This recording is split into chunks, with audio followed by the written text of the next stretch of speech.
Beetroot juice குடிச்சிட்டு echo எடுக்கும் பொழுது 13% ஹார்ட்டோட மசில்ஸ் வந்து இம்ப்ரூவ் ஆகுதுன்னு சொல்லி ஆய்வு கண்டுபிடிச்சு. பீட்ரூட்ல நிறைய அதிகமான அளவுக்கு நைட்ரிக் ஆக்சைடு இருக்கு. சோ அது வந்து நம்ம உடம்புல எல்லா ரத்த குழாய்களையும் விரிவடைய செய்து ரொம்ப ஈஸியா வந்து அவங்களுக்கு பிளட் பிரஷர். ஒருத்தவங்க பீட்ரூட் ஜூஸ் குடிச்சாங்கன்னா 6 மணி நேரத்துக்கு ரத்த குழாய்கள் விரிஞ்சே இருக்கும். சோ நீங்க வந்துட்டு அதை வந்து டெய்லி எடுத்துக்கலாம். டெய்லி எடுத்துக்கலாம்னா எவ்வளவு எடுத்துக்கலாம்? டெய்லி 250 ml எடுத்துக்கலாம். டெய்லி 250 ml எடுத்தா நிறைய பேருக்கு பயம் வந்துடும். திடீர்னு யூரின் மோஷன் வந்து ரெட் கலர்லயோ இல்ல லைட் பிங்க் கலர்லயோ போகுது. அது பேர் பீட்யூரியான்னு சொல்லுவோம். எப்படி நம்ம டெஸ்ட் பண்ணிக்கலாம்? என் உடம்புல நைட்ரிக் ஆக்சைடு நிறைய இருந்தா மாரடைப்பு வராது. பார்ட்டிகல்ல தான் வந்துட்டு கம்ப்ளீட் அந்த நைட்ரிக் ஆக்சைடு ஃபியூம்ஸ் சுவாசிக்க வைக்கிறாங்க. அந்த ஃபியூம்ஸ் சுவாசிக்க வச்சு அப்ப வந்து நம்ம நேச்சர்ல உணவுல நம்ம கடலையோ பீட்ரூட்டோ எடுத்துட்டோம்னா டெய்லி காலையில எழுந்துச்சுன்னு வெறும் வயித்துல கேரட் பீட்ரூட் ஜூஸ் அதுல வந்து கொஞ்சம் லெமன் அண்ட் கொத்தமல்லி போட்டு எடுக்கிறோம்னா நான் வந்து எனக்கு 6 மணி நேரத்துக்கு பிபி ஷூட் அப் ஆகாது. ஒரு சண்டையோ ஒரு பிரச்சனையோ ஒரு எமோஷனல் சிச்சுவேஷன் போனா எனக்கு ஆகாது. ஃபர்ஸ்ட் நான் பயப்பட வேணாம். கொலஸ்ட்ரால் கம்மி ஆகும். லோ பிபி இருக்கவங்க தான் பீட்ரூட் ஜூஸ் குடிக்கும்போது கொஞ்சம் ஜாக்கிரதையா குடிக்கணும். நீங்க வந்து டைரக்டா பீட்ரூட் ஜூஸ் குடிக்காம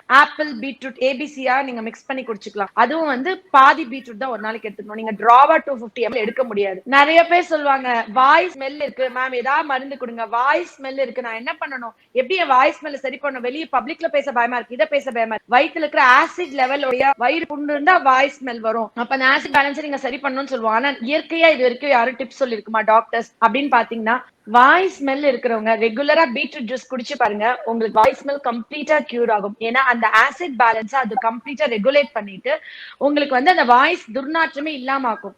இப்ப நான் வந்து பீட்ரூட் குடிக்கிறது எனக்கு ஓவர் டோஸா இல்ல போதுமா, நான் எப்படி தெரிஞ்சுக்கணும்? நான் வந்து குடிச்சு யூரின் வந்து ஒயிட்டாவே போயிட்டு இருக்குன்னா என் உடம்புல நைட்ரிக் ஆக்சைடு கம்மியா இருக்கு, பத்தல, இன்னும் கொஞ்சம் கூட பீட்ரூட் ஜூஸ் குடிக்கணும்னு அர்த்தம். நான் பீட்ரூட் ஜூஸ் குடிச்சிட்டே இருக்கேன், என் யூரின் வந்து ஆரஞ்சு ஆர் மோஷன் வந்து ரெட் கலர்லயோ பிங்க் கலர்லயோ போகுதுன்னா எனக்கு நைட்ரிக் ஆக்சைடு போதுமான அளவுக்கு இருக்கு, எனக்கு பிபி நார்மலா இருக்கு, எனக்கு ரத்த குழாய்களை கொழுப்பு அடைச்சு இல்ல, எனக்கு எமர்ஜென்சி இல்ல, நான் ஒரு வாரம் 10 நாள் கூட பீட்ரூட் ஜூஸை சாப்பிடாம வேற மாத்திரை ஒரு டீனா சாப்பிட்டு நமக்கு போரிங்கா இருக்கும். குழந்தையில இருந்து பெரியவங்க வரைக்கும் எல்லாருமே சாப்பிடலாம். இப்ப ரீசெண்டா நான் வந்துட்டு ஒரு பிளட் டெஸ்ட் எடுத்துட்டு எனக்கு வந்து விட்டமின் டி கம்மியா இருக்குன்னு சொல்லிட்டு ஒரு ஃபேஸ்புக் சைட்ல போட்டிருந்தேன். நிறைய பேர் வந்து நீங்க செக் பண்ணிட்டு நீங்க வந்து திருப்பி ரிப்போர்ட் போடணும்னு சொல்லியிருந்தாங்க. 3 மாதம் டைம் கொடுத்திருந்தாங்க. நான் வந்து சூரிய ஒளியில போயிட்டு கால் வச்சா விட்டமின் டி கூடும், விட்டமின் டி சப்ளிமெண்ட்ஸ் எடுக்க கூடாது, உணவுல விட்டமின் டி சப்ளிமெண்ட் எடுக்க கூடாதுன்னு நினைச்சேன்.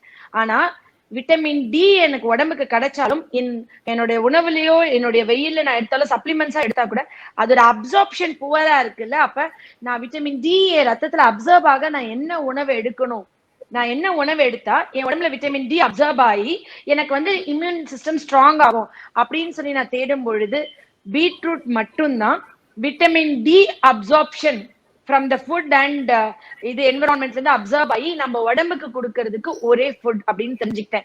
அதுக்கப்புறம் vitamin D actually beetroot juice ரெகுலரா எடுத்துக்கிட்டு இருந்ததுதான். பட் அந்த ஒரு ஸ்கிப் பண்ணுவோம் இல்லையா நடுவில் ஒரு 15 days, நம்மளுக்கே கூட ஒரு பிரேக் வேணும்னு தோணும் போது நம்ம ஸ்டாப் பண்ணுவோம். பீட்ரூட் ரெகுலரா எடுத்தோம்னா விட்டமின் டி யோட அப்சர்ப்ஷன் அது வந்து கரெக்ட் பண்ணுது.